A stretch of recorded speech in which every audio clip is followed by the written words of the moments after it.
इनका दिमाग जब चलता नहीं है या इनको कोई सस्ता नशा मिल जाता है या इनको नशा नहीं मिलता तो उस वक्त इनको जरदारी साहब बुरे लगते हैं। हर बात में इनको आसिफ अली जरदारी साहब याद आ जाते हैं। इनके पेट में दर्द होता है, इनको आसिफ अली जरदारी याद आता है। इनके घर में इन्हें गालियां पड़ती हैं तो इन्हें आसिफ अली जरदारी साहब याद आते हैं। और जैसे मैंने कहा कि इनको नशा नहीं मिलता जो ये करते हैं वक्त पे, तो उनको आसिफ अली जरदारी साहब याद आ जाते हैं। अब पंजाब में मामलात हो रहे हैं जिसमें पीपल्स पार्टी ने कोई शराकत भी नहीं है हमारी इस तरह से, लेकिन आसिफ अली जरदारी साहब चूंकि लाहौर गए तो इनको तकलीफ हो गई। अरे भाई, वो पाकिस्तान के किसी भी हिस्से में जा सकते हैं। तुम्हारे बाप का है लाहौर, क्या आसिफ अली जरदारी लाहौर नहीं जा सकता? तुम्हारे अब्बा की मिल्कियत है लाहौर, जाएंगे आसिफ अली जरदारी साहब 100 दफा जाएंगे, क्यों ना जाएं? भाई, वो एक पॉलिटिकल पार्टी के प्रेसिडेंट है, पाकिस्तान पीपल्स पार्टी पार्लियामेंटेरियन के वो प्रेसिडेंट है।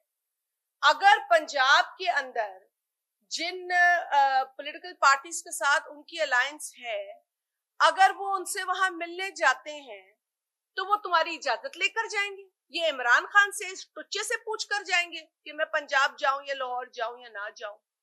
I mean ridiculous reaction. कल भी मैंने देखा कि वो जरदारी साहब देखें अपनी हालत, जो मोहतरमा कल फरमा रही थी वो अपनी हालत देखें। मैं ज्यादा तबसरा उनकी हालत पर नहीं करना चाहती, शायद उनके दिमाग पर असर हुआ है इसीलिए वो कल इतना चिल्ला रही थी टेलीविजन के ऊपर। लेकिन कोई तरीका होता है बात करने का, कोई तहजीब होती है। ये इमरान खान ने जिस ट्रक की बत्ती के पीछे लोगों को लगाया हुआ है गालियां देने पर, लोगों की पगड़ियां उछालने पर, ये हमारी तहजीब नहीं है, ये पाकिस्तान का कल्चर नहीं है। ना हमने सीखा है ना हम ये करेंगे। लेकिन अगर उस जबान में बात करोगे तो जवाब देंगे। शायद उतनी गालियां हम नहीं दे सकेंगे क्योंकि हम नहीं पहुंच सकते इतनी बदतमीजी को, क्योंकि हमने नहीं सीखी। ये इमरान जैसे लोगों को काम आते हैं क्योंकि उनके ऊपर कोई जिम्मेदारी नहीं पड़ी। उस शख्स में तो अपनी औलाद की जिम्मेदारी नहीं पड़ी, उसकी तो अपनी औलाद उससे उसके जो है सरपरस्ती में बड़ी नहीं हुई। इसीलिए फादर्स डे आता है तो उसके बच्चे फादर को याद ही नहीं करते। ये एक अलमिया है क्योंकि इमरान के अंदर बाप बनने का भी वो हुनर और वो तौफीक नहीं है, लिहाजा उसको फिक्र ही नहीं है कि कौन किसका वालिद है, कौन किसकी माँ है। जिसको जी चाहता है वो गाली देता है, उसके बच्चे सुने, उसकी फैमिली सुने, उसको फर्क ही नहीं है। मतलब ये शख्स सारा दिन इम्पोर्टेड की रट लगाता है, इसका अपना बच्चा पाकिस्तानी नहीं है। ये हमें बता रहा है जिसके बच्चे ने यहाँ पैदा हुए, यहाँ परवरिश हासिल की, यहाँ तालीम हासिल की और इंशाअल्लाह ताला हमारी कब्रें भी यही हैं। ये क्या रट लगा रहा है?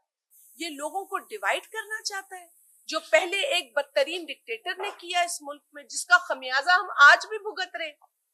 ये पहले भी खेल चुके हैं तमाम पैंतरे लोग। उसके बाद गद्दारी के तमगे। किसको कहता है गद्दार? ये अपनी फॉरेन फंडिंग का हिसाब दे। जो गैर ममनुआ और मशकूक अकाउंट से इमरान अहमद नियाजी ने पैसे उठाकर यहां सियासत की है, ये उसका हिसाब क्यों नहीं देता? अनगिनत मर्तबा स्टे ऑर्डर्स इसने खुद अपने बुकला के जरिए इलेक्शन कमीशन में भेजे कि खुदा के लिए स्टे कर दो, अभी फैसला ना सुनाओ, खुदा के लिए। क्यों? उसके बाद जो दीगर खतूत भेजे गए बुकला के हवाले हाथों, वो थे इन तमाम प्रोसीडिंग्स को खुफिया रखो। भाई, अगर तुम्हें कोई परेशानी नहीं है, तुम्हारी क्या कहते हैं उसे, चोर की दाढ़ी में तिनका, अगर तुम्हारी दाढ़ी में तिनका नहीं है, जो दाढ़ी तुम वैसे उगाते फिर रहे हो और फैला रहे हो एक इंतशार पूरे पाकिस्तान के अंदर।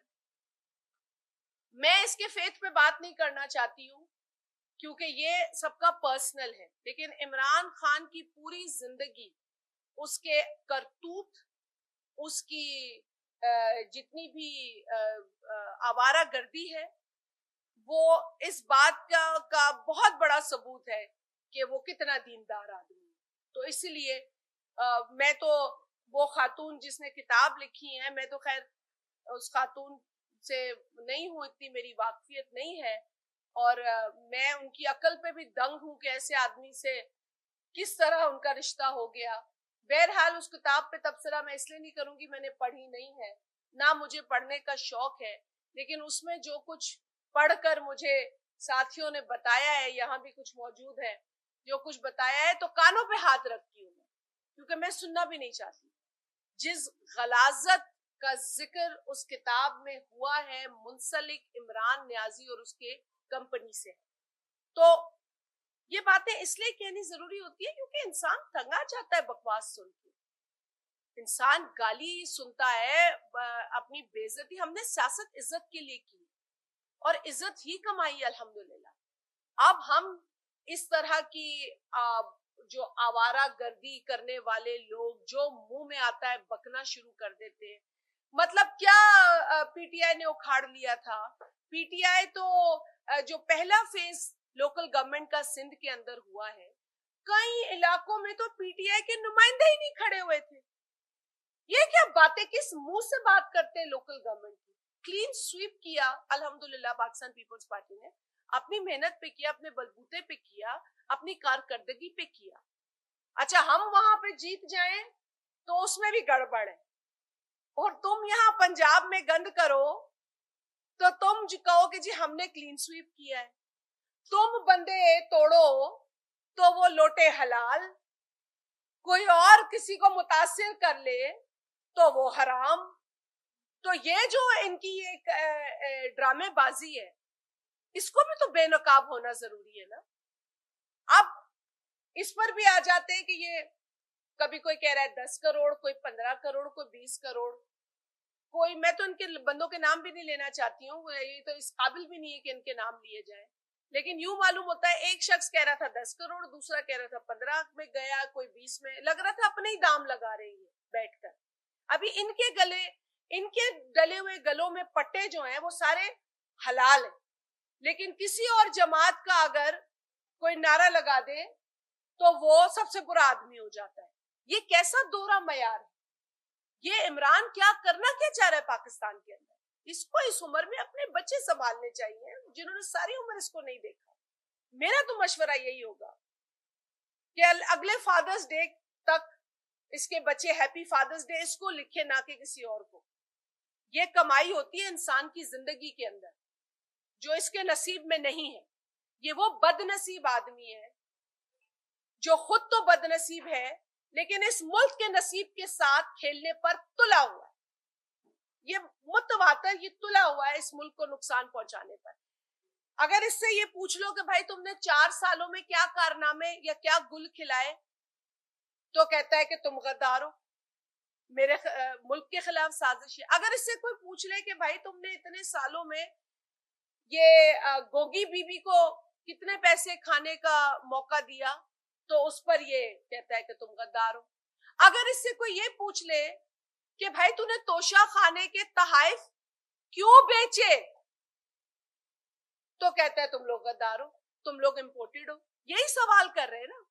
अब इससे कोई ये पूछे कि तुमने मईशत का पट्टा बिठा दिया 4 सालों में, तो कहते तुम लोग गद्दार हो।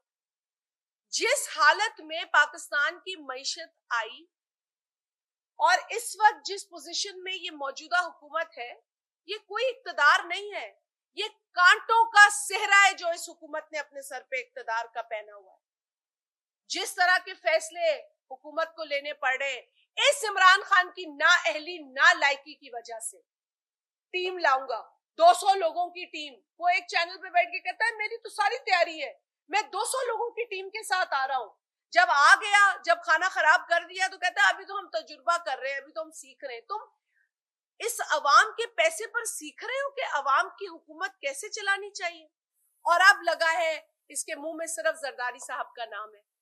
आसिफ अली जरदारी ये साबित कर चुका है कि वो इमरान, उसके टोले और इसके जैसे लोगों पर भारी है, और इसीलिए उनको जरदारी खुटकता है और ये नाम खुटकता है, और सुबह शाम इसीलिए अब वो इनके हवाले से बयानात देते हैं। मैं इनके बेहुदा, इनके बदतमीज बयानात की मजम्मत ही कर सकती हूँ।